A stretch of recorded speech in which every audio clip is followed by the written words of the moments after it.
রাজধানীর foreign service একাডেমিতে আছেন সহকর্মী সম্রাট আনোয়ার। প্রধান উপদেষ্টার সাথে রাজনৈতিক দলগুলোর বৈঠক সম্পর্কে আরও বিস্তারিত আমরা জানবো তার কাছ থেকে। সম্রাট, প্রধান উপদেষ্টার সাথে বিভিন্ন রাজনৈতিক দলের মতবিনিময় চলছে।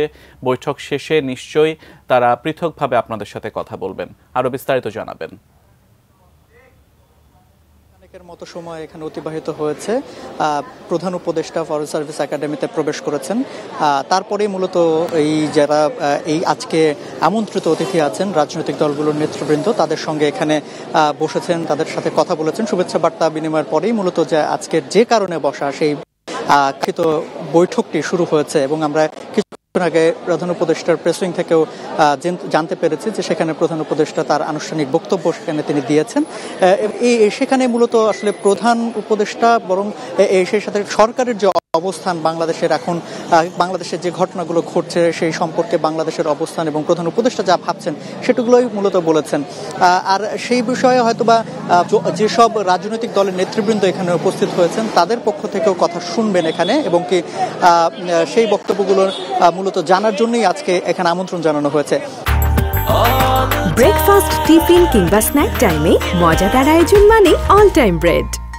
তো যে নির্ধারিত সময় ছিল মূলত 4টার দিকে এখানে বৈঠকটি হওয়ার কথা ছিল সার্ভিস একাডেমিতে, কিন্তু সেটি শুরু হতে হতে কিছুটা সময় লাগে এবং কি আমরা দেখেছি যে এই নির্ধারিত সময়ের বেশ আগে থেকে এখানে বিএনপি সহ অন্যান্য রাজনৈতিক দলের যে প্রতিনিধিরা যারা আছেন তারা এখানে উপস্থিত হয়েছেন এবং কি তাদের যে কার্যক্রম সেটি তারা বলেছেন। অনেকেই এখানে প্রবেশ করার আগে কিছুক্ষণ অপেক্ষা করেছেন এবং কি তারা আমাদের সাথে কথা বলেছেন, গণমাধ্যম কর্মীদের সঙ্গে যেমন কথা বলেছেন ঠিক একইভাবে তারা দলগতভাবেও আগেও জানিয়েছেন যে কেন তারা আজকে আসতে চাচ্ছেন। তো সার্বিকভাবে যে গত কয়েকদিন ধরেই বাংলাদেশে যে রাজনৈতিক টানাপোড়েন চলছে এবং ভারতের সঙ্গে যে একটা সম্পর্কে টানাপোড়েন চলছে সেসব বিষয় নিয়ে আজকে এখানে আলোচনা হবে এবং যে জাতীয় ঐক্যর ডাক দেওয়ার কথা ছিলেন সেটি এখানে হবে এবং কি সে বিষয়ে আসলে সিদ্ধান্ত হবে।